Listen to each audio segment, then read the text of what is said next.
special report from Pulitzer Prize-winning journalist Jack Anderson.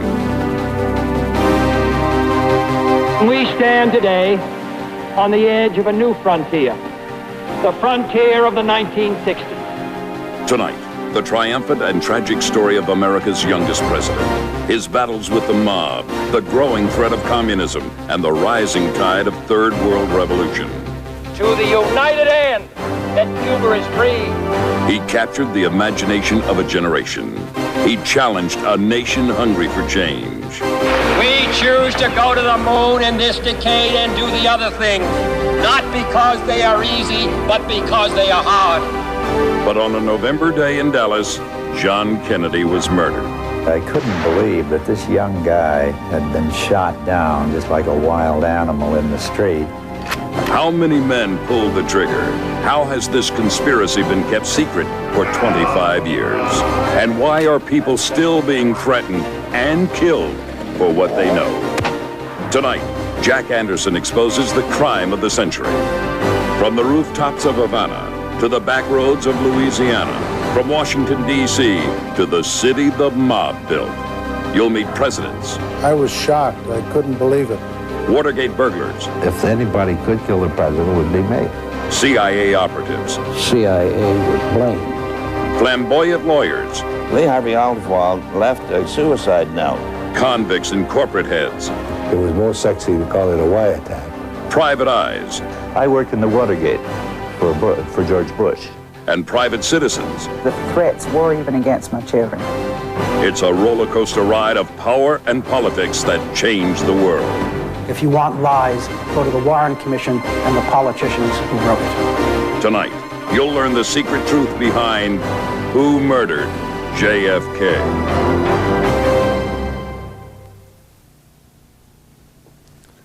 The President of the United States personifies this country. To the rest of the world, he embodies all that is good and bad about us. And when one gets gunned down, it is our right, the right of all Americans, to know why and how it happened, and by whom. In the case of John F. Kennedy, we have been denied that right. The government has sealed the most sensitive files on the Kennedy assassination, the key CIA files, the critical FBI files, all in the name of national security. By the time these files are jarred loose from the agencies that could be embarrassed by them, the information will be ancient history, and only the historians will care. But we care now. There was a conspiracy to kill President Kennedy, and for the last 25 years, there has been a conspiracy to cover it up. Tonight, we're going to give you the details of both conspiracies. Lee Harvey Oswald. For these 25 years, we have been told officially that he was a lone assassin, that his finger alone, for his own warped reasons, pulled the single trigger that killed Kennedy. We have evidence that was a lie. We have evidence there was at least one other assassin. And we have evidence that Lee Harvey Oswald was ultimately a fall guy, eventually murdered himself because he knew too much. We have evidence that the mafia was implicated in the assassination of Kennedy, that Cuba was involved, that a CIA plot to kill Castro backfired. We know now that President Johnson, just days after being sworn in, conspired to come up with not the truth necessarily, but with a quick story that the American people could accept during the national crisis. And of course we know now that this investigation conducted by President Johnson's friends, who composed the Warren Commission, has been so discredited that it is no longer taken seriously by students of the Kennedy affair. In fact, the Warren Commission lied to America, either inadvertently or by design. Despite the lies, the cover-ups, the whitewash, and the misinformation, details have filtered out over the past several years, and we're going to relate them to you tonight. But before we get into the details of these conspiracies, you'll have to know who some of the players are. The characters involved and the complexities of the story are as numerous and intricate as a Tolstoy novel. So get used to these names. You'll be hearing them over and over tonight. Johnny Roselli, our central character, hitman for Al Capone, and the mobster who eventually revealed the conspiracy. Eventually, he also paid the price. Sam Giancana, the boss of bosses with the Chicago mob, the link between the CIA, the mob, and the Cubans. Santos Trafficante, head of the Cuban underworld and Florida crime boss, the big gun behind the mob's part in the plot. Carlos Marcello, who ran the mafia's operations in New Orleans and whose turf included the fateful city of Dallas. Now this reads like a who's who of the mob in the 60s. But there were other players. Lee Harvey Oswald, of course, the only man officials say was actually involved. Jack Ruby, the petty Dallas underworld figure, friendly with the local cops. He was ordered to silence Oswald. Fidel Castro, the Cuban leader, the target of the CIA plot that not only failed, but backfired all the way to Dallas. And a breakthrough in the story, Joseph Scheiman, legendary undercover cop, a man who sat in on the strategy meetings between the CIA and the Mafia. And tonight, for the first time, we'll talk about it. And finally, we'll be going live to Dallas to talk with Marina Oswald, who was then the assassin's wife. Tonight, in an exclusive live interview, she'll shed new light on Oswald's role in the assassination. Now, there's something you may have already guessed about tonight. Most of these people you see here are dead. Many died violently, knifed, shot, dismembered with chainsaws, all of them after the Kennedy assassination, and all of them probably because of it. So, in the critical parts of the story tonight, we have taken the liberty of using dramatic reenactments of what actually happened. Now, they are carefully reconstructed from government transcripts, police records, and eyewitness accounts. In a moment, I'll be back with the beginning of this complex story, one of the most bizarre episodes in the nation's history. And tonight, you will be the judge and the jury on this episode just by picking up your telephone. Dial 1-900-220-2300 to officially reopen the investigation. Dial 1-900-220-2311 to let the Warren Commission findings stand. In a moment, we'll return to Who Murdered JFK?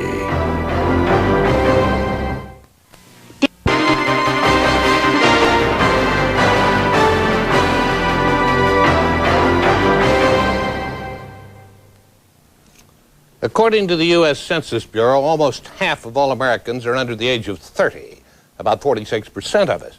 This means many of you, a great many of you, don't remember much, if anything, about the man and the president, John F. Kennedy. So we'll begin our story with his story. For those of you who are over 30, here are a few treasured memories. The Kennedy family was a Boston dynasty with a scrappy personality that often crossed the line between high jinks and high society. Joe Sr. made a sizable fortune as a bootlegger, yet he also served as U.S. ambassador to the court of St. James. He had a taste for power and groomed his sons for high office. Joe Jr., John, Bobby, Ted, all would distinguish themselves on the public stage.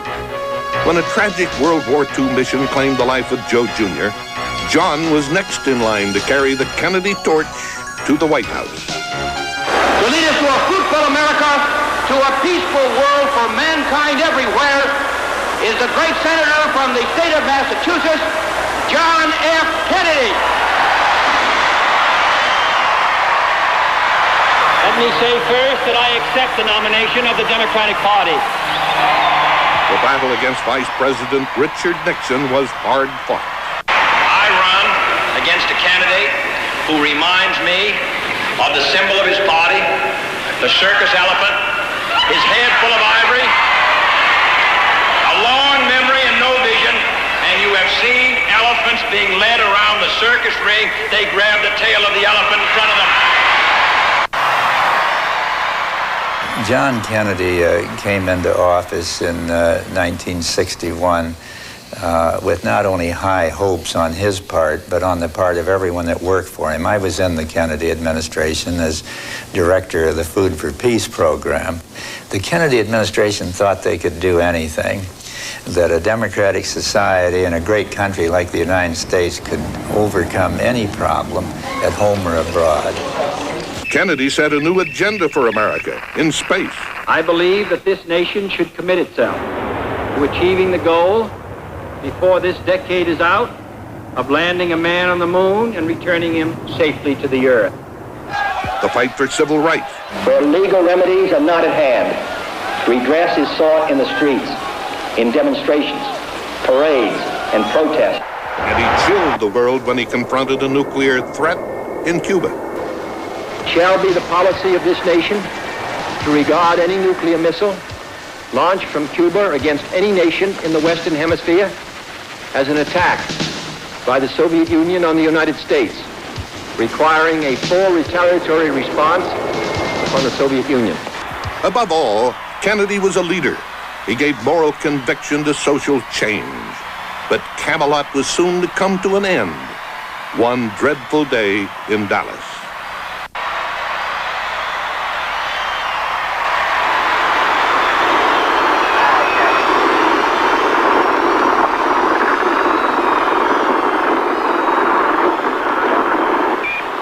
Advised to stand by for a severe gunshot wound. The president's car is now going past me. The limousine is now traveling at a very high rate of speed. Secret Service men standing up in the limousine. They are armed with submachine guns. It appears as though someone in the limousine might have been hit by the gunfire.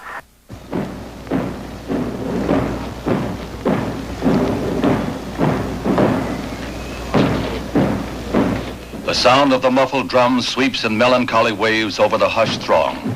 A hush broken only by a stifled sob, a murmured prayer. A whole people is lifted up in common sorrow and ennobled in their hearts. Down this avenue of sadness, they bring President John F. Kennedy, martyred hero, to lie in state under the great dome of the Capitol. Lee Harvey Oswald was the assassin. And second, the commission found no evidence of a conspiracy, foreign or domestic. When the Warren report came out, I, like everyone else, just accepted it. It was the official government report.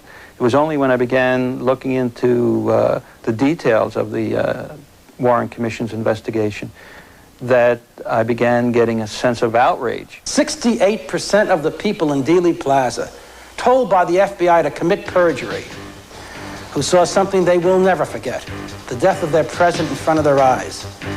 They went forward and they told the truth. And that, I think, is the history of this whole case. If you want the truth, go to the American people. If you want lies, go to the Warren Commission and the politicians who wrote it. The character in the Warren Commission report, as you've seen, was Lee Harvey Oswald. He was strange, a contradiction leading many secret lives. Now, the person who probably knew him best was his wife at the time of the tragedy, Marina Oswald Porter. Good evening, Marina. Hello. Good evening to you too, whoever you are. It's Jack Anderson, Marina. Okay. The Warren Commission and the media have portrayed your late husband, Lee Harvey Oswald, as a crackpot, a misfit, a loner. Now, you knew him better than anyone else. Were they right about him? Well, at this point, I have to say that it won't be proper for me to portray Lee as an angel or put halo on his head. But all those crackpot and very derogatory statements that were made just simply to suit the theory of Warren Commission. And I was uncomfortable with all those claims, but I think it was just simply convenient for them to put those labels on Lee so he can fit the theory of the lone loony assassin. Well, let me ask you this. Oswald posed with the rifle that supposedly killed President Kennedy. Then after the assassination, he left it for the police to find. Now, he may as well have left a signed confession. Is it possible someone persuaded him to pose with that rifle, then planted it as evidence against him? Or do you think Oswald wanted to go down in history as Kennedy's killer? Okay, is the answer to your first part of the question, are you asking me about the picture that he posed? Yes, Do you think someone persuaded him? No, I took the pictures myself. I don't know how many, maybe 1, 2, maybe more. Did he ask you to take those pictures? He asked me to take those pictures. As an answer to your second part of the question. Do you think he wanted to go down in history as Oswald? No, not. You said that he left for police to see it. Are you talking about the rifle left in school book depository? Yes. Well, I do not, and nobody knows whose rifle this actually was, or he left or who left. We do not know. You think it's possible someone could have persuaded him to lead it or planted a rifle? Somebody could plant the rifle. It's not factual that he left it over there. Well, is he Nobody's seen it. Marina, Okay. was he the kind of a man who would have wanted to go down in history as the killer of a president? I ask myself this question 1,001 times, and I never could believe or make myself comfortable. Even I never have a. I never could buy. I'm sorry. Well, even idea about that Lee did not like or want to kill President Kennedy. Everything that I ever learned about President Kennedy was good through Lee, so I don't think so. Thank you, Marina. We'll be coming back to you later in the program with Did I some more make any questions. But next, let me introduce the man who first made me doubt the Warren Commission report and started me on a 20-year search for the truth.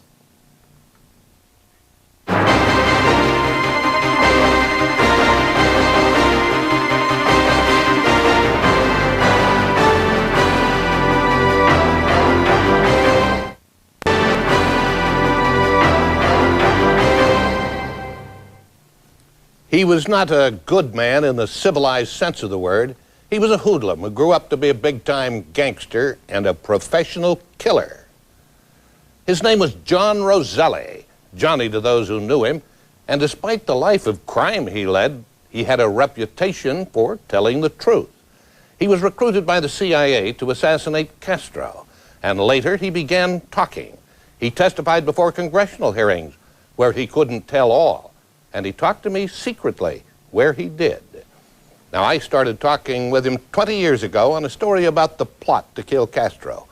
But over the years, his information led me to a much bigger story, the Kennedy assassination and cover-up. No, Johnny Roselli wasn't a good man, but he had a great tale to tell.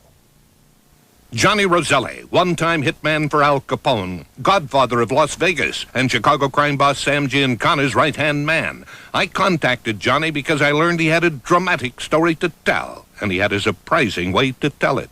Johnny was very eager to be able to say to the mob, to be able to say to the grand jury, to be able to say to any congressional investigators that he had never spoken with you, nor me, nor anybody on the column, and that he had never met us.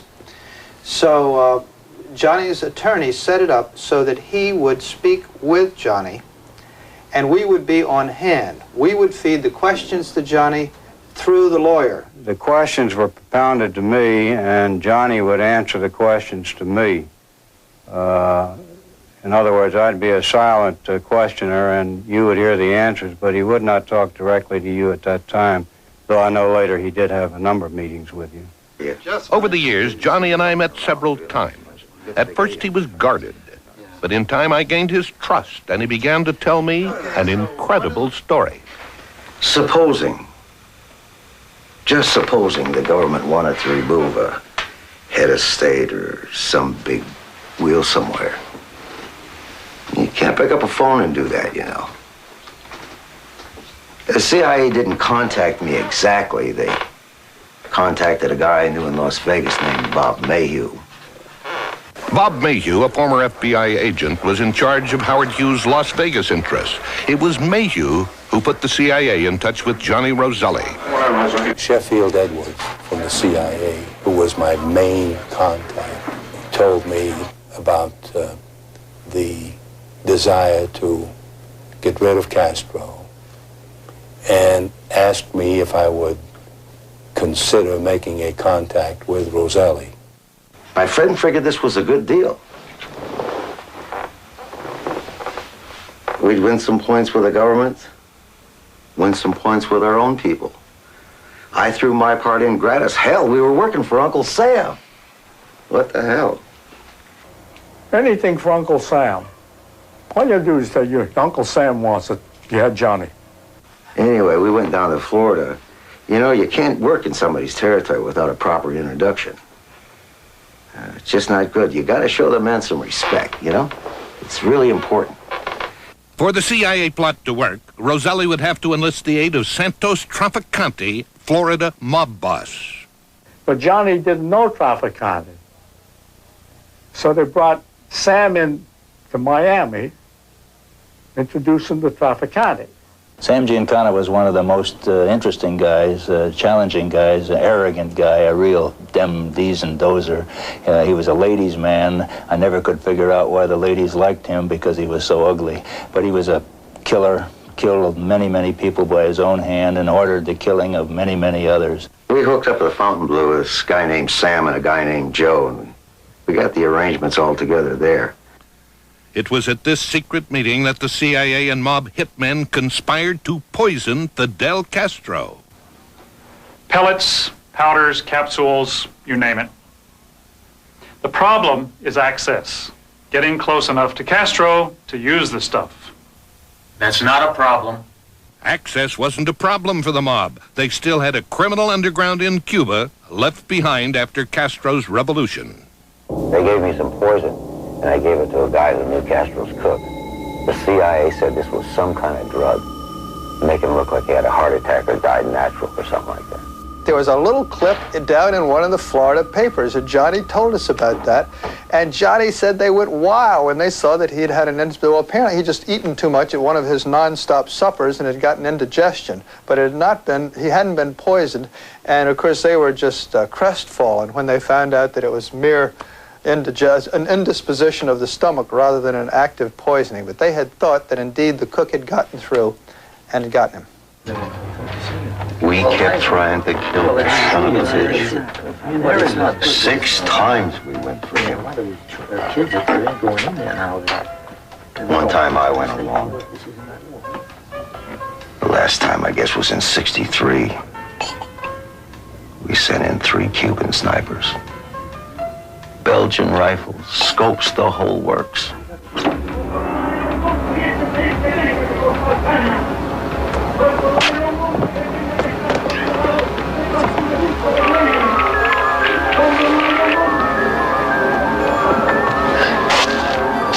De la revolución, aquel compañero.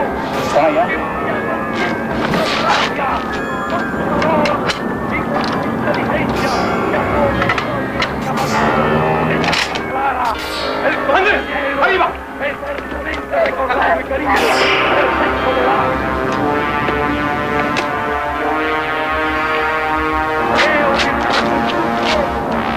Aquel que fue el máximo abanderado.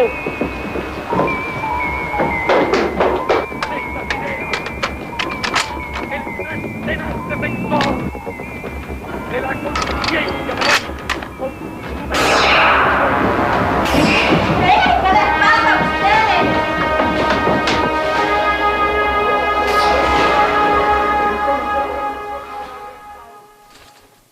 Roselli's startling revelation led me on a 20-year investigation of the crime of the century.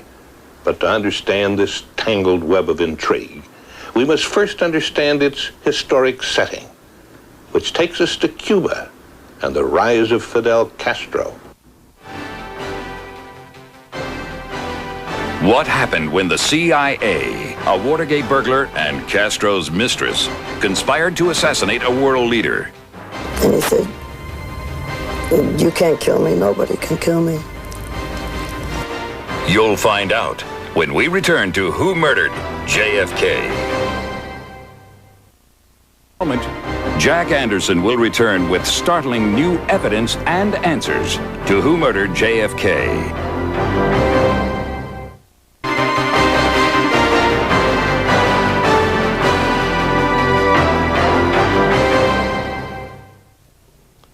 To understand the intricate details of the Kennedy drama, you must understand the times in which he lived and died.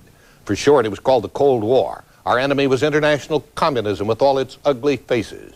2 years before Kennedy took office, during the Eisenhower era, one of its ugliest faces stripped off its democratic mask and revealed itself as Communist Cuba, just a short bomber flight from the continental United States. America had already been beaten in space by the communists, fought to a stalemate in Korea, and was generally on the defensive around the world. And now, here it was, a communist regime, not in our backyard, but on our doorstep. No American, certainly no American politician, could be soft on communism, and certainly not soft on communist Cuba. During Kennedy's 1960 campaign, he launched an ideological war against communism. Communist influence has penetrated into Asia. It stands in the Middle East and now festers some 90 miles off the coast of Florida. Let all our neighbors know that we shall join with them to oppose aggression or subversion anywhere in the Americas. And let every other power know that this hemisphere intends to remain the master of its own house. Cuba in particular was a festering thorn in his side. Castro and his fellow dictators may rule nations, they do not rule people. John Kennedy had a kind of a fixation about Castro, an obsession maybe is a better word. He couldn't abide the fact that this cocky, arrogant young man was in charge of Cuba just a few miles off our shore and willing to defy the great United States. After Castro seized power, he was hailed first as a conquering hero, then branded a communist turncoat. Watergate burglar Frank Sturgis fought side by side with Castro while secretly acting as a CIA informant. He was among the first to discover Castro's true colors. A Russian submarine one evening came off the coast of Cuba in Oriente province and unloaded a couple KGB agents. I did take pictures of these two individuals. After I took the pictures of the communist, these two agents and so forth, when I found out definitely that he was dealing with the communists and with the KGB. And I definitely really wanted to go ahead and do something to kill him. After early attempts to kill Castro failed, the CIA turned to more devious methods. Enter Marita Lorenz, Fidel Castro's mistress. By chance, I went on my father's cruise ship to Berlin. The last stop on this cruise, West Indian cruise, was Havana.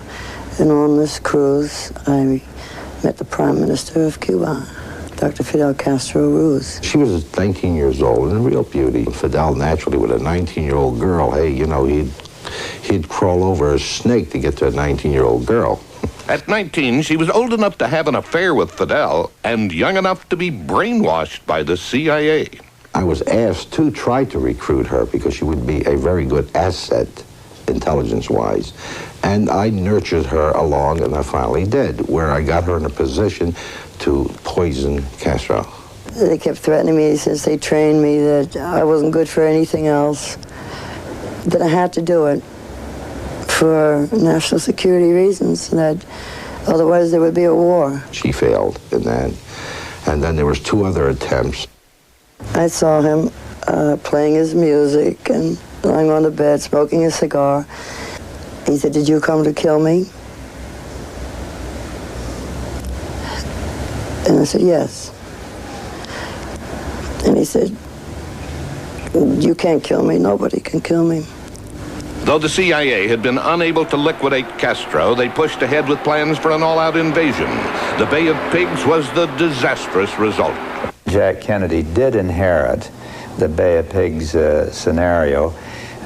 He had made certain pledges during the campaign. He had chided Nixon for not being tough enough on Castro, and he was determined to show that he was a tough guy that wasn't going to tolerate this dictator 90 miles offshore. Promises had been made by the administration, by the Kennedy administration, and by the preceding Eisenhower administration that the invasion would proceed under certain circumstances. And when that vow was broken, I only interpreted it on the part of Mr. Kennedy as a failure of nerve. He was scared because Khrushchev says, don't do this or we're going to do that.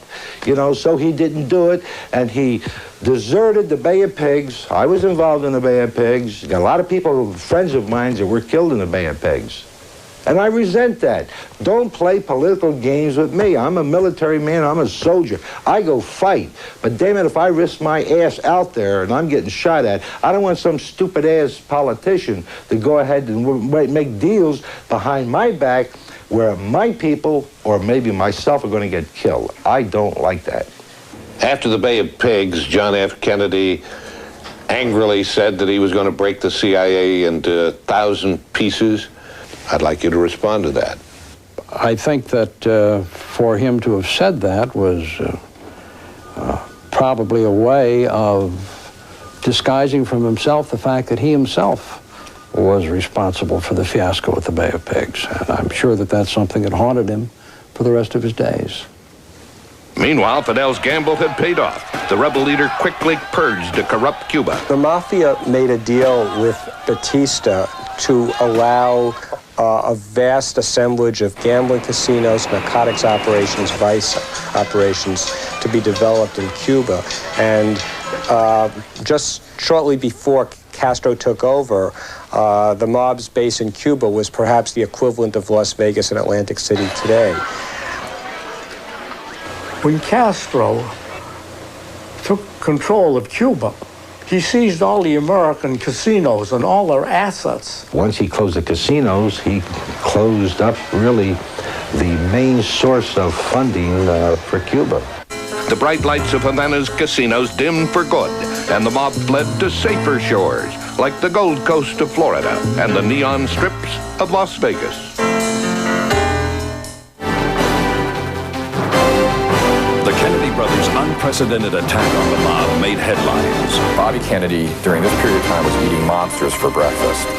But did their vendetta backfire? You'll find out when we return to Who Murdered JFK.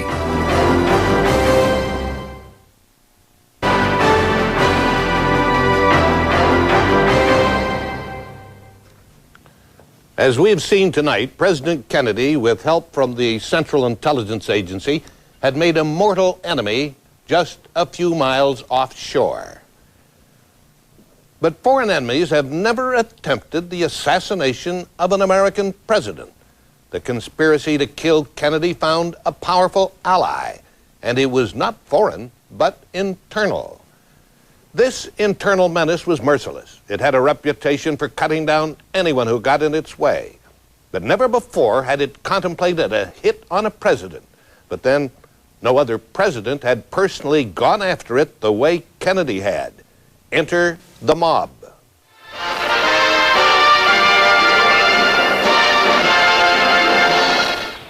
This bill is not a strike-breaking, union-busting bill. You're the best argument I know for it. Your testimony here this afternoon, your complete indifference to the fact that numerous people who hold responsible positions in your union come before this committee and take the Fifth Amendment because an honest answer might tend to incriminate them. In the late 50s, John and Robert Kennedy built their reputation serving on the McClellan Committee, where they investigated the pervasive influence of organized crime in American life. Mr. Heitler was burned to death, was he? I decline to answer. Can you, what grounds? On the grounds that it may tend to incriminate or lead me into something. Bobby Kennedy, during this period of time, was eating mobsters for breakfast. He was going after mob figures with all abandon. The investigation lasted from 1957 to about 1960, 1961. 1960, the year Senator John Kennedy was elected president with some unsolicited help from the mob, as former FBI agent Bill Romer explained. The Chicago mob, particularly under the auspices of Sam Giancana, worked very, very hard for the election of John Kennedy in 1960. In the opinion of Bill Romer, based on his interpretation of government wiretaps, Frank Sinatra may have played a role. The reason that the Chicago mob worked so hard for the election of John Kennedy was, as we learned over a microphone, Frank Sinatra very strongly recommended to Sam Giancana that if the Chicago mob would work for Kennedy, that he, particularly through his good graces with Joseph Kennedy, the father of John and Robert, that he could influence them and swing them around so that they would not work as hard on Sam Giancana in particular and the mob in general. Instead of showing his gratitude to the gangsters who had helped put him in the White House, one of John Kennedy's first acts as president was to name his mafia-hating brother as Attorney General. I am pleased to accept the position of the Attorney Generalship of the United States. Bobby used all the weapons at his disposal, including the FBI and the Justice Department, as he launched an unprecedented attack on organized crime. The field of organized crime, I think it's a very serious situation that's facing the country at the present time. I think a lot of steps can be taken in order to deal with the problem. The Kennedys compiled a 10 most wanted list of the mobsters they were determined to bring to justice. At the top of the list were Sam Giancana, Santos Trafficante, Carlos Marcello, and Teamsters President Jimmy Hoffa. Did you say that SOB, I'll break his back? Who? You. Say to who? To anyone. Did you make that statement after these people testified before the committee? I never talked to either one of them after testifying. No, I'm not talking about to them. Did you make that statement here in the hearing room after the testimony was finished? Not concerning them, as far as I know of. Well, who did you make it about? I don't know. I may have been discussing somebody in a figure of speech. Well, who did you make the statement? Whose back were you going to break? I don't even remember it. Well, whose back were you going to break, Mr. Hoffa? Figure of his speech, I don't even know who I was talking about, and I don't know what you're talking about. Away from the courthouse, Hoffa confided to an informant his intense and violent hatred for the Kennedys. And during this conversation, Hoffa became very upset at Bob Kennedy, and he said, he announced that Bob Kennedy was going to be killed. He was going to kill his entire family. He pointed to a .270 rifle leaning in the corner of the room. He said he was either going to shoot him while he was driving an open convertible with his dogs, or that he was going to blow up his home at Hickory Hill, Virginia, with plastic explosives. He wanted to incinerate Kennedy and his entire family. The Kennedy crusade was unprecedented, but by 1963, thousands of mafia figures were either behind bars, under surveillance, or under indictment, but they were under such tight pressure they could barely operate, and they realized that this was the beginning of the end for them unless they did something desperate. I remember Giancana on one of our microphones saying, this is like Nazi Germany, and I'm the biggest Jew in the country. Another mobster feeling the heat of Bobby's anti-crime crusade was Carlos Marcello, mafia killer and undisputed lord of the underworld in Dallas and New Orleans. Being stupid as I am sometimes, I started needling about the Kennedys. Geez, wasn't it too bad that Bobby Kennedy had you picked up and deported to Guatemala? Just to see what he'd say, you know. And then he said, hey, don't worry, we're taking care of that. And I said, what do you mean take care of it? He says, you know, you kill the head, the tail drops off. You're going to kill Bobby Kennedy for what he did? He said, no, you kill the president, Bobby gets taken care of. In 1979, during a televised session before the House Select Committee on Assassinations, the most direct mafia threat against the president was exposed by eyewitness Jose Aleman. Mr. Aleman and Mr. Trafficante met at least once, perhaps on several occasions, prior to November 1963. Did you ultimately go to one or more meetings with Trafficante? Yes, I did. Had various meetings with Santos Trafficante. I'm sorry, Jose. Hoffa can't get you the loan. He's having problems with the Kennedy brothers again. So he suggested he could help you by securing a Teamsters loan for a condominium project you were interested in. Correct.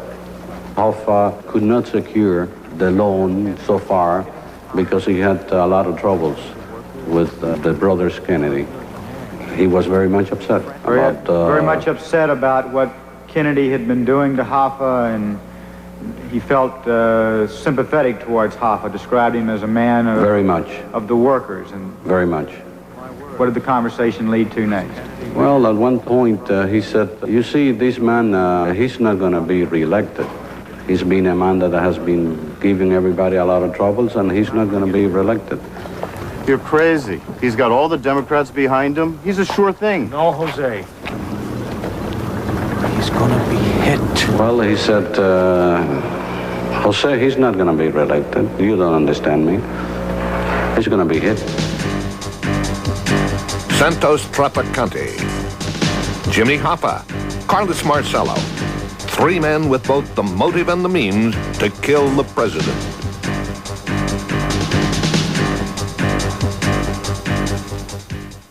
When we come back, we'll look at a conspiracy between two men in Dallas. Two men officials say never even met. But first, we'd like to remind you that our 900 numbers are open for your vote. Dial 1-900-220-2300 to officially reopen the investigation. Dial 1-900-220-2311 to let the Warren Commission findings stand. In a moment, we'll return to Who Murdered JFK?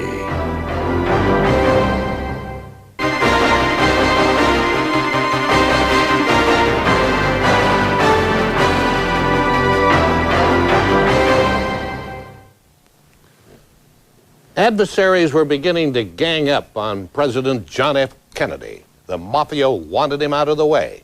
Cuba was in a vengeful mood for all the CIA plots against Castro, and these two powerful forces were coming together. The finishing touches were put together where the assassination would take place, in Dallas. We know of at least two players in Dallas, Lee Harvey Oswald and Jack Ruby. For the last 25 years, we've been told that Oswald and Ruby had never met before the assassination.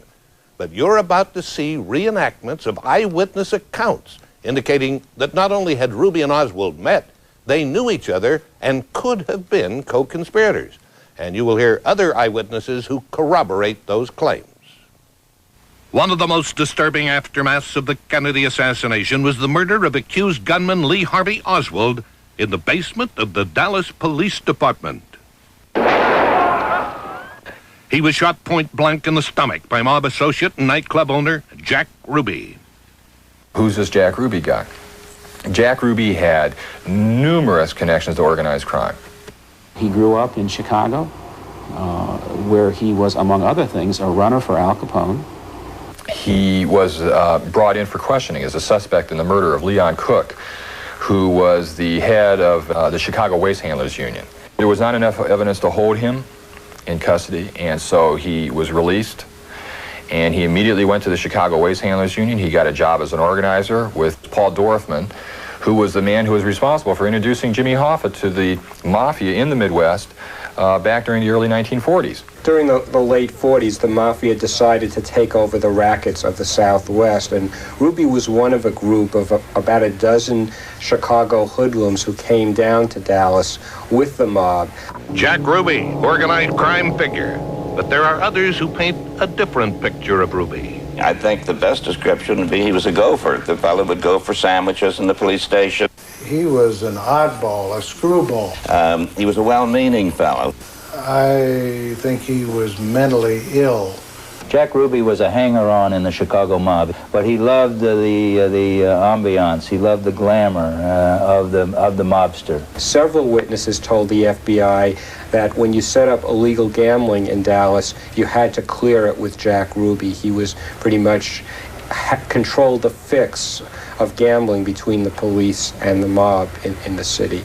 He was a person that tried to get on the good side of any police officer that he met. The police allowed Jack no favors, anything like that at all, and he never paid them off. He might give them a cup of coffee or something, but Jack liked to think he was in with the police. It gave him a feeling of importance, of being special. He had a in. Jack Ruby's victim, Lee Harvey Oswald, had an equally bizarre past, with shadowy connections to espionage and organized crime. He was a man whose short life was marked by contradictions. At the age of 17, he joined the United States Marine Corps. When he was 18, he was sent to the top-secret airbase at Asugi, Japan.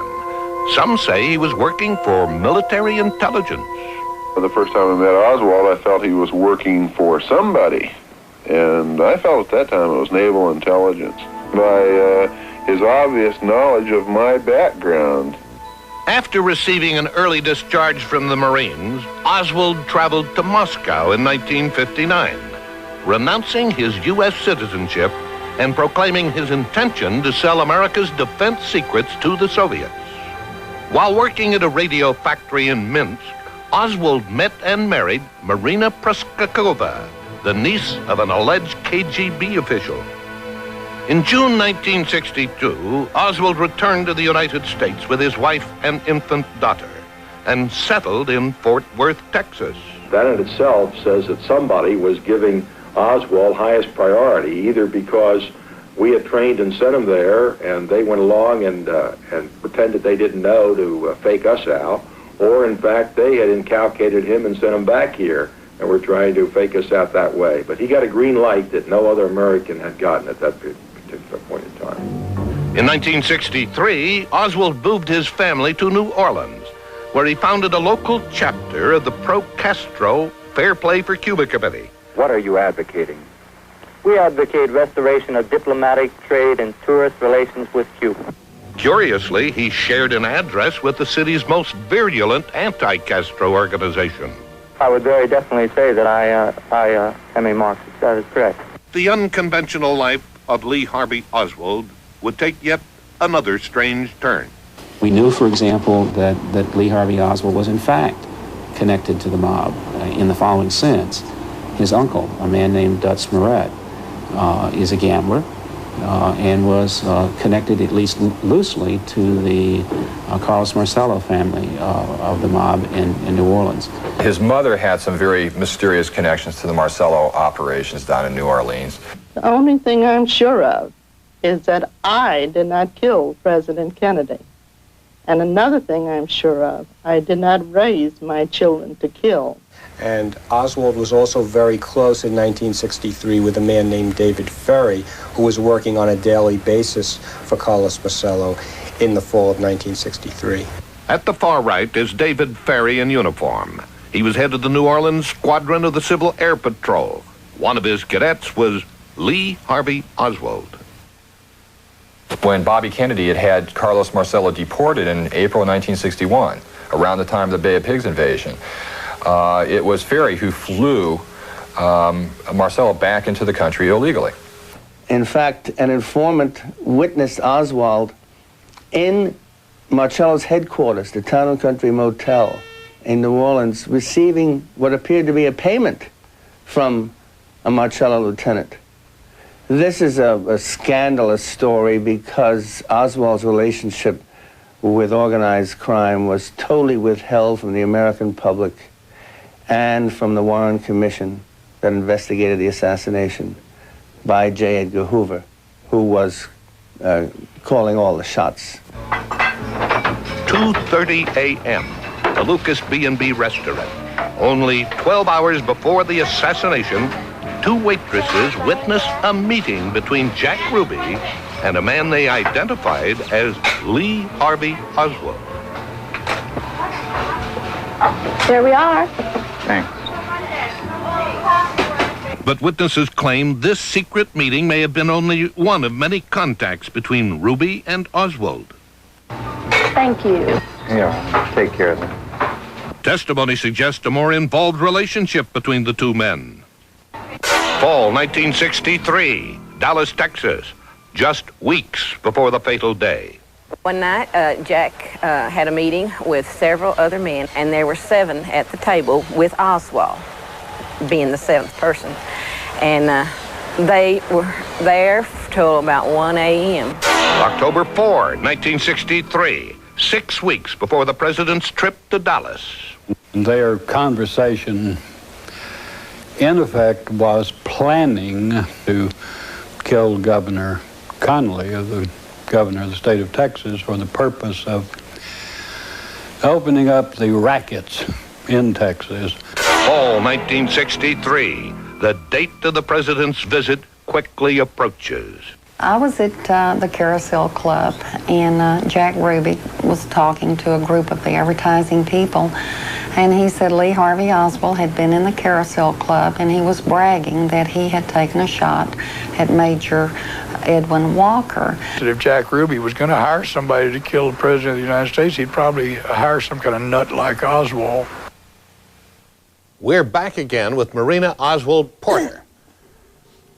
Marina, you heard the reports that your uncle was a member of the KGB at the time you lived in Moscow with Oswald. Is that true? My uncle has a rank and what you translated in English language as the Ministry of Internal Affairs. I do believe that will be equivalent to American FBI. Did Oswald and your uncle ever meet, ever talk? Of course. Yes, all the time. I mean, that was my family, and we always have family dinners and visits all the time, and the men discuss politics and whatsoever. And during those conversations, I saw Lee as a very proud American. He always was boasting about young president that was just elected, and that was John F. Kennedy. Well, let me take you Sure. back to the weeks before the assassination. I understand someone was impersonating Oswald. In fact, didn't you learn that the impersonator was sometimes accompanied by a woman impersonating you? After the assassination, I've seen lots of documentary when people, certain witnesses do testify to the fact that they saw Lee buying a car, they saw Lee doing this, or him drinking, which he did not drink at all. And then at one point, FBI asked me to go with them because some witness claimed that it was Lee and I, being pregnant at the time, with certain description of maternity clothes, were visiting, I think it was a gun shop. So I don't remember visiting any gun shop, but I told the FBI, since my clothes description is so correct, maybe I'm just simply forgot or losing my mind. So we went to the place, and it wasn't, I never have been even near this place. Well, thank you very much, Marina. Sure. We're going to have still more questions for you later in the program. Okay. But next, we'll show you that the conspiracy to assassinate President Kennedy started long before Lee Harvey Oswald dusted off that bolt-action rifle in Dallas. Stay with us.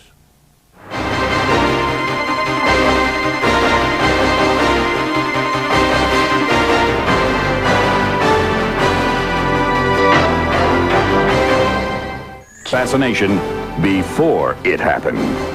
Rose Jeremy knew that the president was going to be assassinated. We'll return in a moment with more shocking revelations about who murdered JFK.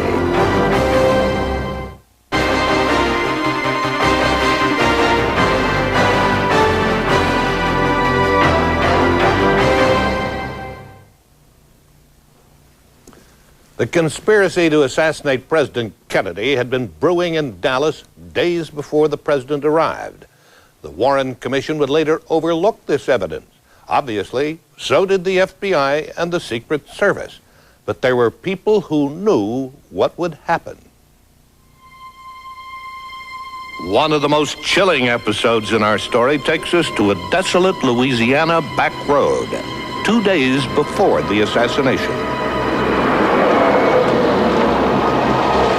A waitress who worked the Seymour bars in Dallas and New Orleans French Quarter, Rose Jeremy, knew many underworld characters. Her employer in Dallas was Jack Ruby. Rose Jeremy was taken to Louisiana State Hospital, where she was later interviewed by the chief of psychiatry, Dr. Victor Weiss. Now, for the first time, Dr. Weiss reveals Rose Jeremy's startling story. Rose Jeremy arrived at East Louisiana State Hospital on the 20th of November. She was treated on that unit for rather minor injuries from being thrown from the car.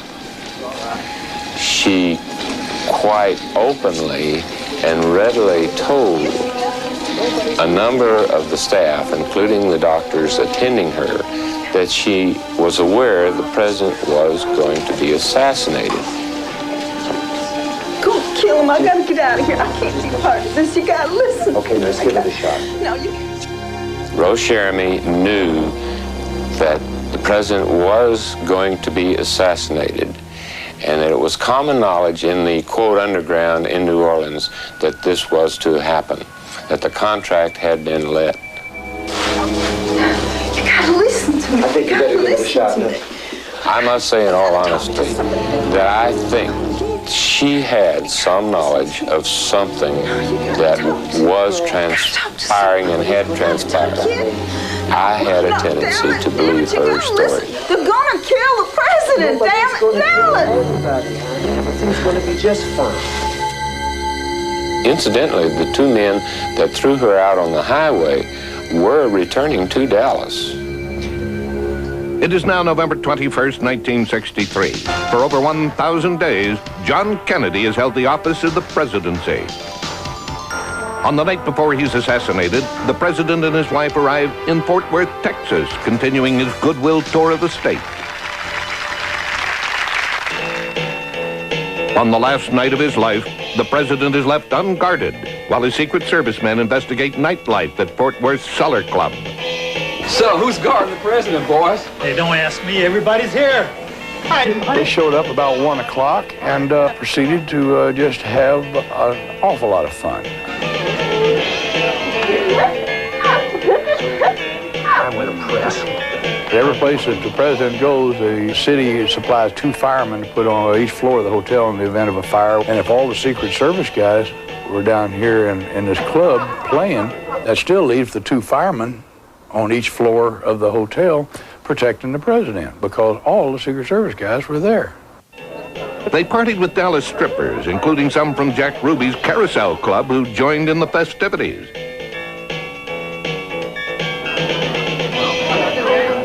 As the party heated up, so did tempers.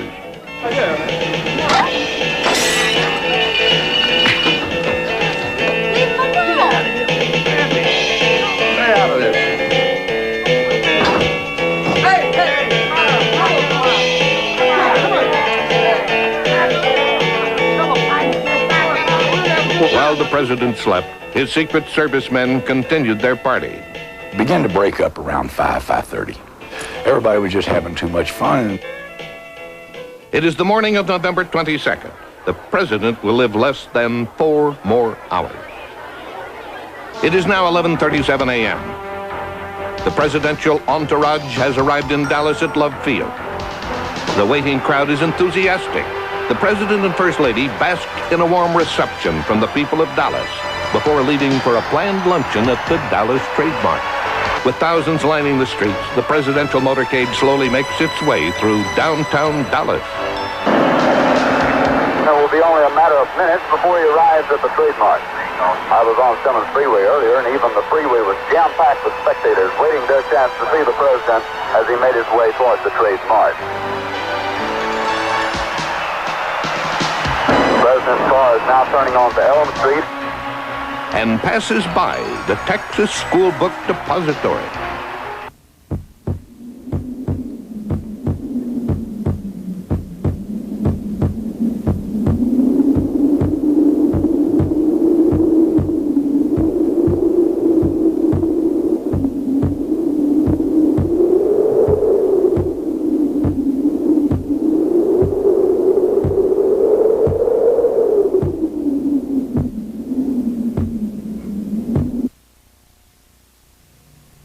There are at least 2 questions here that were never answered. Why didn't anyone listen to Rose Cherami? Why wasn't Oswald under active surveillance? The FBI knew he was potentially dangerous. They had a file on him, and they knew he was in Dallas. Now, those are just 2 of the many questions you might ask yourself as you decide how you're going to vote on the 900 numbers we've provided. You should know enough now to make your decision. But there is even more to know. Join me when we come back to see how modern technology is revealing there was a second gun that day in Dallas. Dial 1-900-220-2300 to officially reopen the investigation. Dial 1-900-220-2311 to let the Warren Commission findings stand. In a moment, we'll return to Who Murdered JFK?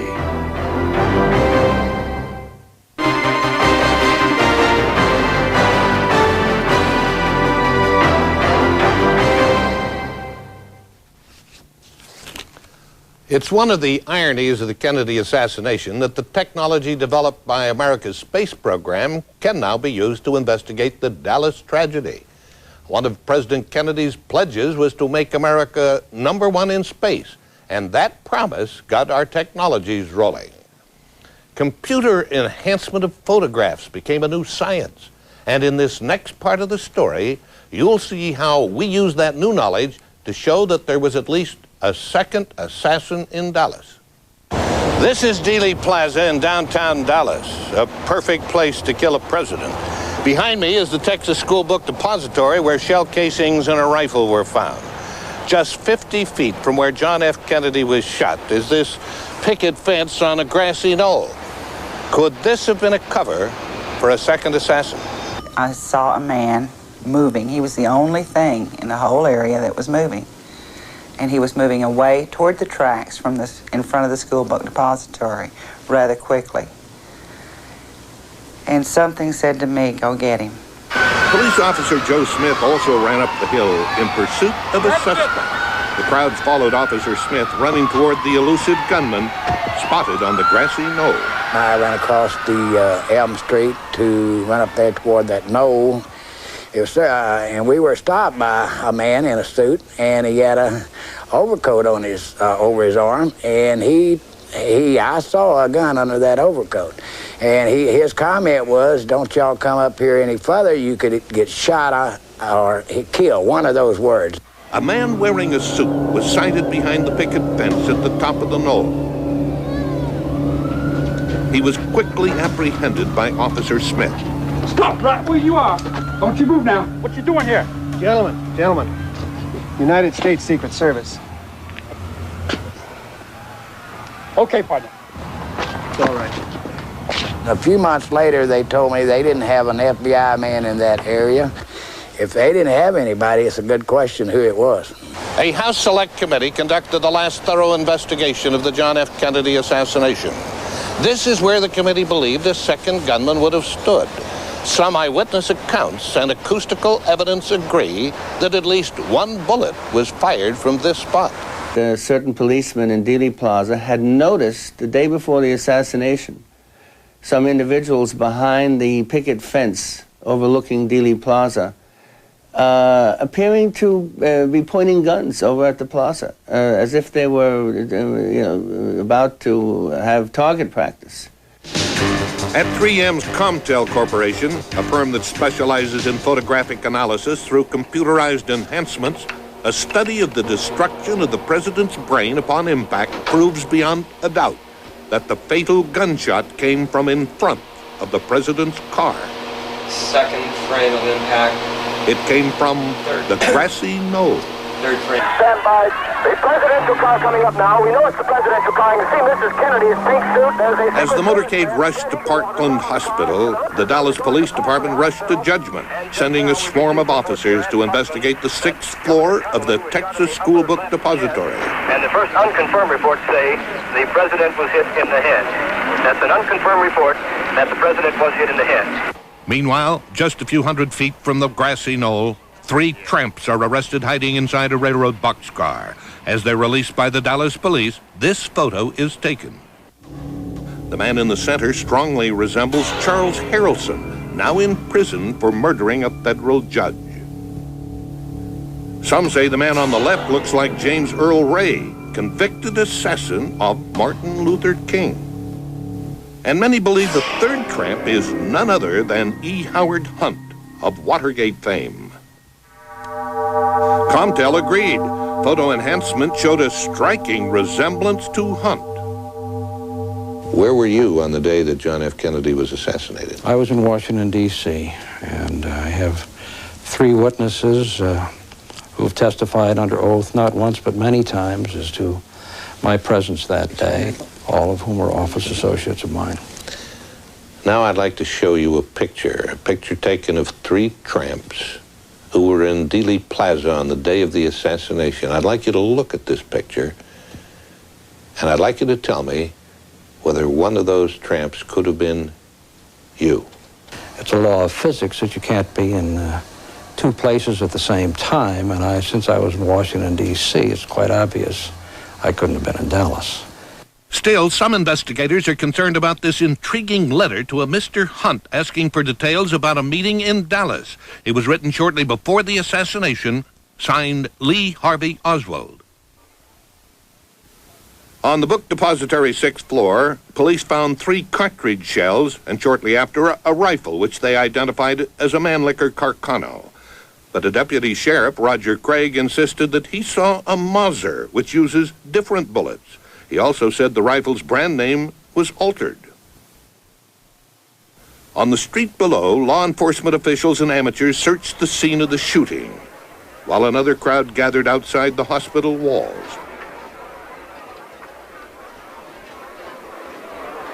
Some were mourners, others members of the press, but all were joined together in sorrow when the tragic news was announced. John F. Kennedy was dead. Approximately 45 minutes after the assassination, police officer J.D. Tippit was slain by a gunman here. Dallas policemen rushed to the scene to investigate the murder. A tip led them to the Texas Theater, where a suspicious man had been sighted. Police arrested 24-year-old Lee Harvey Oswald, a self-proclaimed Marxist, and charged him with double homicide for the murders of J.D. Tippit and President John F. Kennedy. They're telling me that he, along with someone else, was going to kill Oswald. He knew all of the plans. He knew the decoy assignments, and knew when we were going to move and so forth. He even knew things about the move that I didn't know.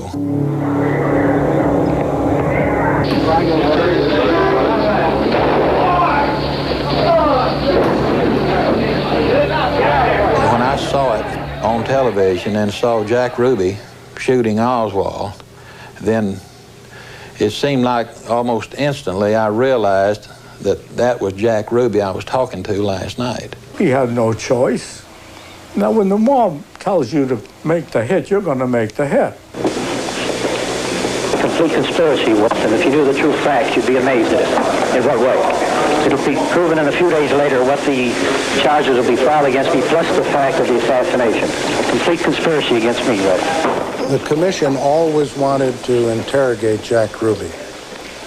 The Chief Justice and I, with 3 or 4 of our staff, flew to Dallas and interrogated Jack Ruby personally for about 5 or 6 hours while he was in the custody of the local authorities in Dallas. Gentlemen, unless you can get me to Washington, you won't ever see me again, I can tell you that. I want to tell you the truth, but I can't tell it here. Jack Ruby, when he was interviewed in Dallas, wanted to come to Washington. Do you remember that? Well, he was an odd person, Jack. Really a screwball. Did he appear frightened?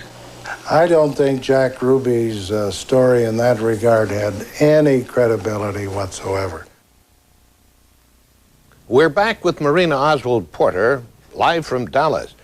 Marina, you told the Ladies' Home Journal that you thought organized crime was behind the Kennedy assassination. How did you come to that conclusion? I didn't come to the conclusion just overnight. It took scrupulous, not research, but little by little, since it happened to me, I was interested what actually happened to me. And I read some books, I watched lots of documentals about president life, about Robert Kennedy life, about Edgar Hoover.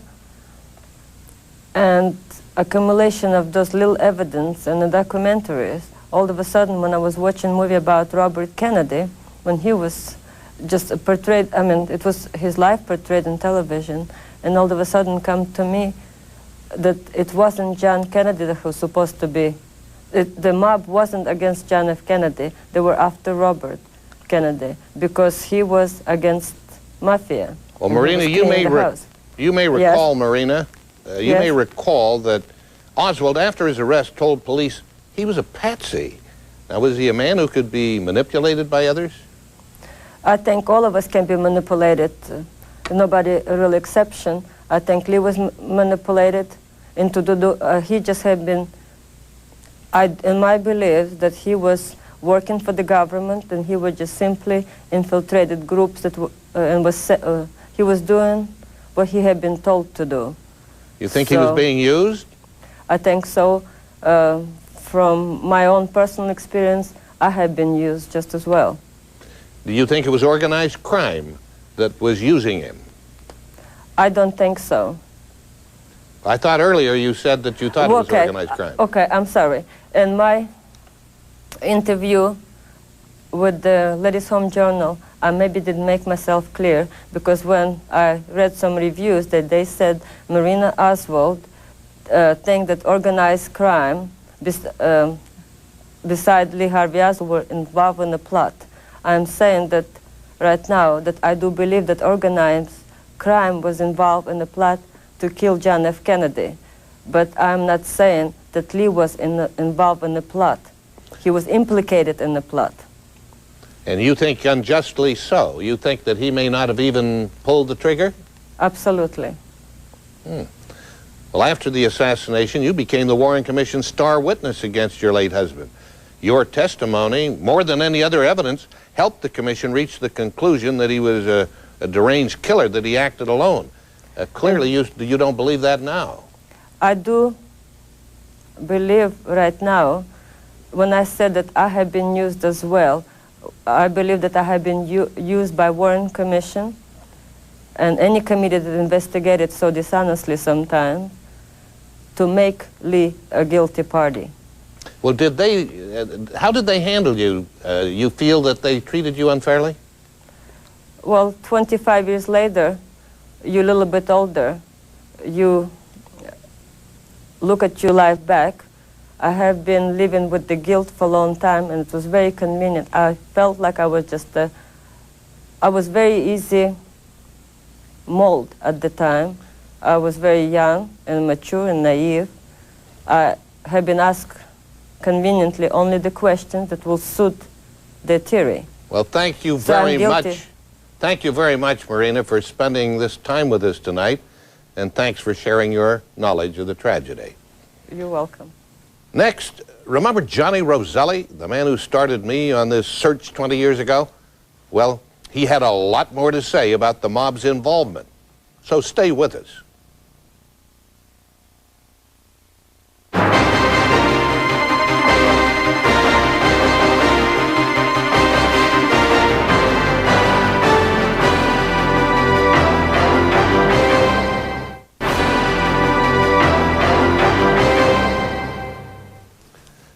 There were few men who knew more about the mob than Johnny Roselli did. It had been his life.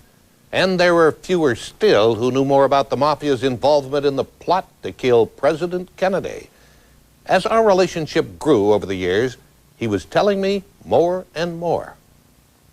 Cuando toda una provincia no tenga que estar realizando esos trabajos, entonces la revolución habrá realizado una de sus obras más humanas.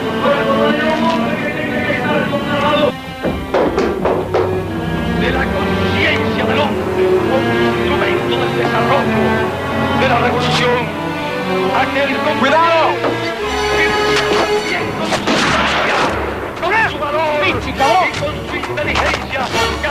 In my final meetings with Johnny Roselli, he told me the rest of the story about the Cuban snipers who had attempted to kill Castro. What he had left out in earlier meetings was the most shocking revelation of all. I never saw those guys again. But I heard that they were caught and tortured.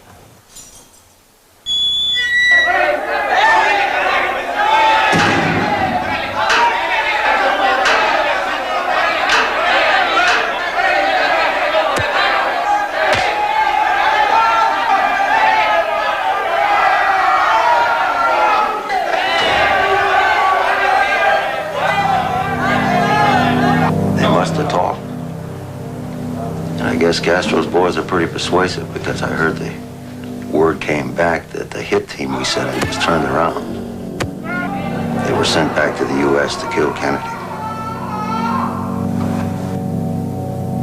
Castro must have figured that the CIA was sent in. Kennedy knew about it and was part of it.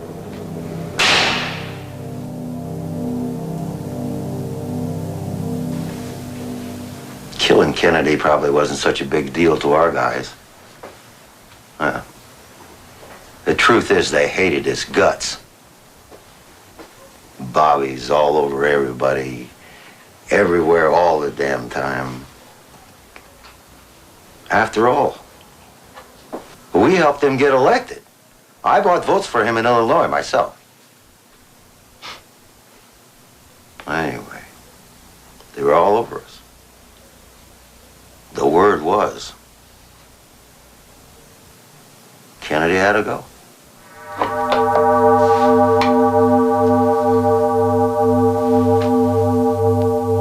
Johnny Roselli, the self-styled strategist, had revealed a web of intrigue that made headlines about the Mafia, the CIA, Castro, and JFK's assassination.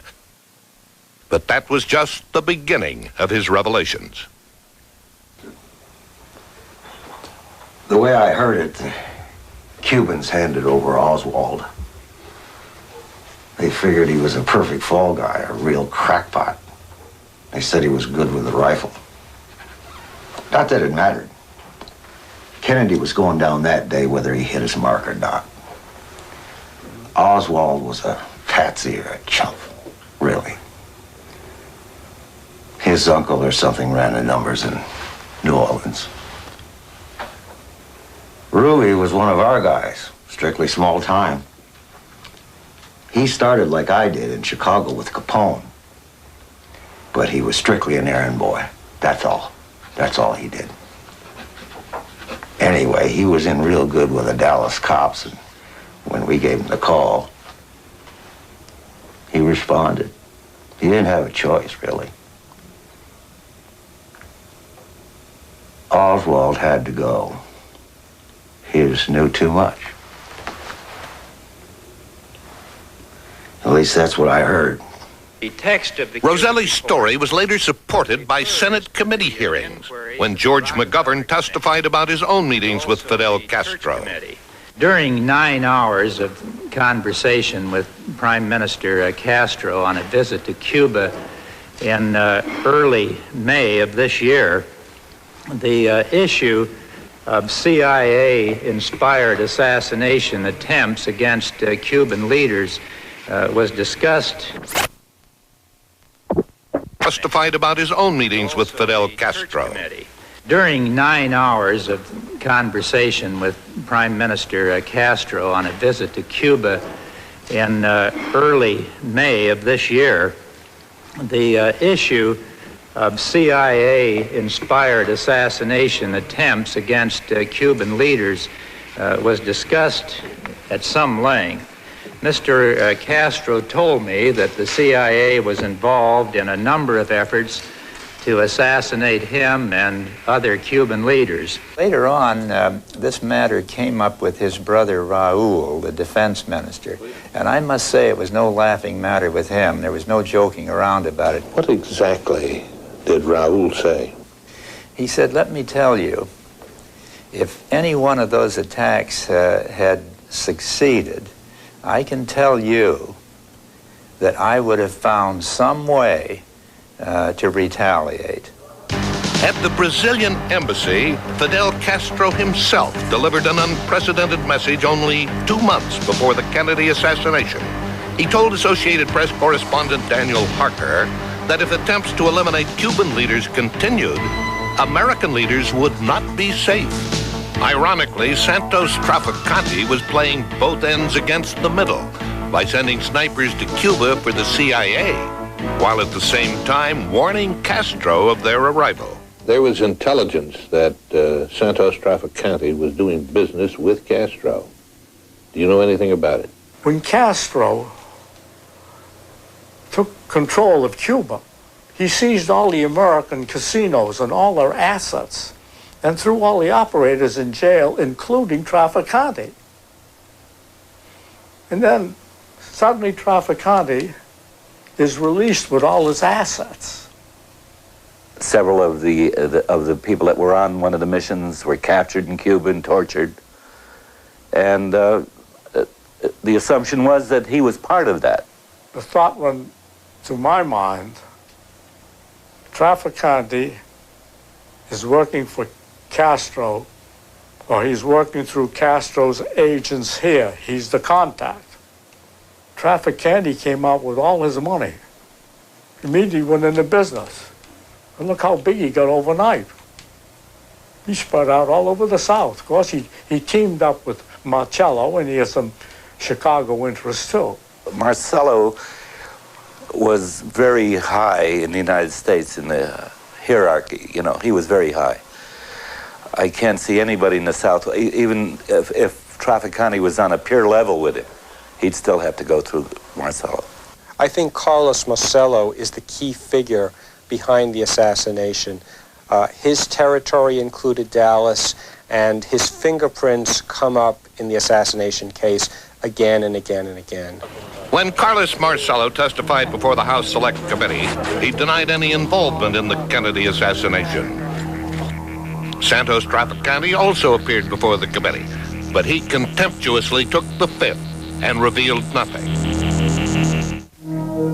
Sam Giancana, who like Johnny Roselli had received a subpoena from the Senate, was enjoying retirement in his Oak Park, Illinois home. 1 week before his scheduled testimony, as he was preparing a midnight snack in his basement kitchen, he was surprised by an uninvited guest.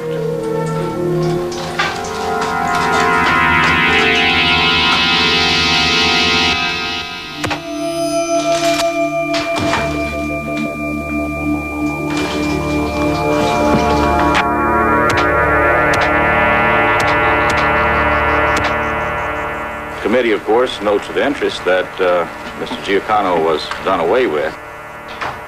He had been contacted by some of our staff in the matter of trying to get information on the Roselli matter. It's obvious who hit him. It was Trafficani hiding on his yacht. He did not want any exposure because he was given the guarantee by Johnny. So he had to stop Sam. They didn't want him to take that stand. But they found the gun weeks later in the field. It was a .22 with a silencer. Where did it come from? Florida. That was a professional hit. Definitely. And the first bullet hit him back here. Now, when he fell down, the rest of the bullets were grouped around his mouth. That's the old mob sign, don't talk. Roselli appeared before the Senate committee on Monday of the following week, just 4 days after Giancana's murder. In secret testimony, he told what he knew, in part, calmly, as if he were eating breakfast. Tom Wadden and I appeared with John when he was called before the Senate committee, and we were present during his testimony. Did the committee ask him about the assassination of John F. Kennedy? John testified that he was napping. He was awakened from his nap and was told that President Kennedy had been assassinated, and his first reaction was the Cubans must have gotten him. Eventually, he said he knew who the assassins were. He never did tell me the names, but I know he did speak of it in Washington, D.C. And this is not something that he would have invented? No. No. He was too shrewd to do that. Roselli's credibility was further investigated during the House Select Committee hearings in 1979, which affirmed a conspiracy theory involving a second assassin or assassins. Either Roselli guessed it, or it was true. And for Roselli to say that he knew that Cubans connected to Trafficani had done it, and that the fatal shot was from up front, was contrary to the official story, but is wholly consistent with what an insider having access, for example, to what the shooter behind the fence would have said, that there was a ring of truth. Johnny Roselli would become the man who knew too much, and he would eventually pay the price. That's next.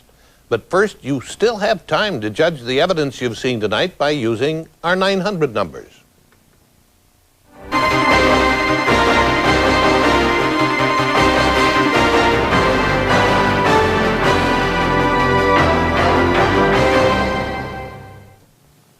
At the beginning of this program, we gave you a list of the major players in this complicated story and told you that most of them had been brutally murdered. That's true. But it's not all of the truth. For several years after the president's assassination in Dallas, witnesses and informants began dropping dead like so many autumn leaves in November. One of the first to drop, my best informant, Johnny Roselli. Come on, John, we catch a big one today, huh? This is where we get the big one. In 1976, Johnny Roselli had retired to Florida. On a balmy afternoon, he went deep-sea fishing with some unidentified friends. In the warmth of the afternoon sun, he may have forgotten that he was still in the cold shadow of Santos Trafficante. Big ones are hitting today, John. Huh? This is the place, Al. I'm glad you guys talked me into this today. There you go. Oh, thanks, Tony. Thanks. We're going to get a big one today. Hey, Tony, get him a drink, huh? Yeah, sure. Thanks, Al. Good day for fishing. I missed this. I know. I'm getting a drink. Sure. Al, I think I got one. Al, come here. I think I got one, Al. Al, I got one.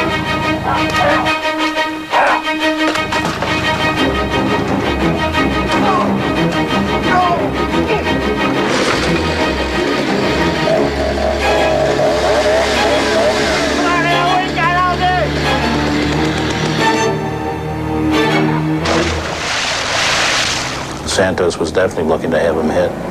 Sorry, Johnny. You talk too much. He called him Johnny in the Drum. He wasn't supposed to pop back up. That was somebody made a mistake.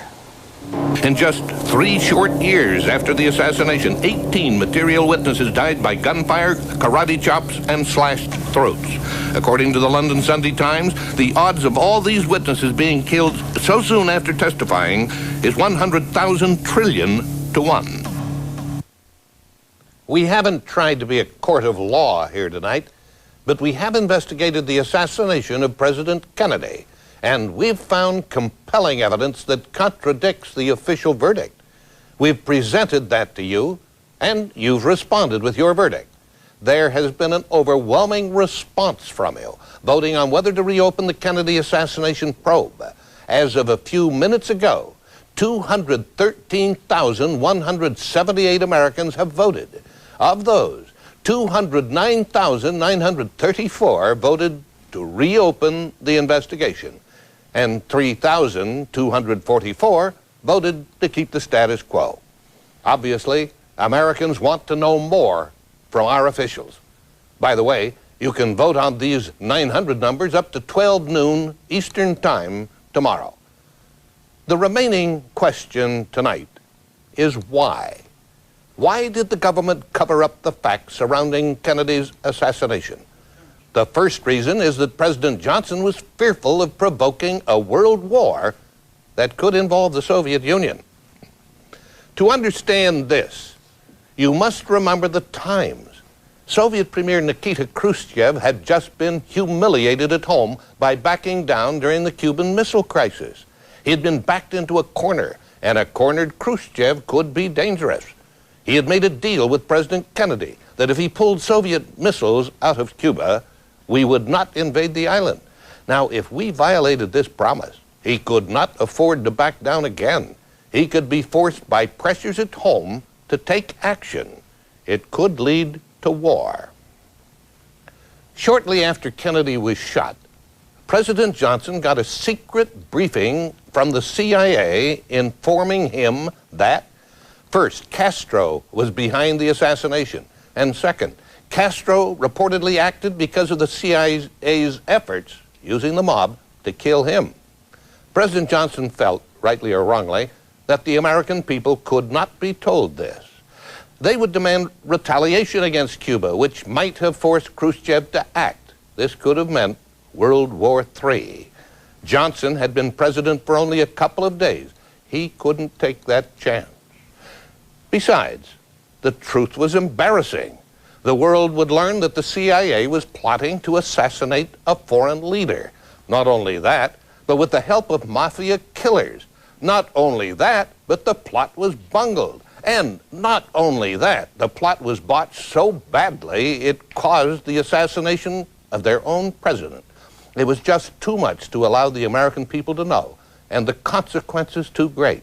So Johnson and his advisors felt that it was better that Americans not know the truth, and we may not know the whole truth for decades, not until the involved government agencies, particularly the CIA, can no longer be damaged by our learning who really murdered John F. Kennedy. Some may differ on the interpretation of these facts, but we are convinced they represent what actually happened. I'm Jack Anderson. Good night.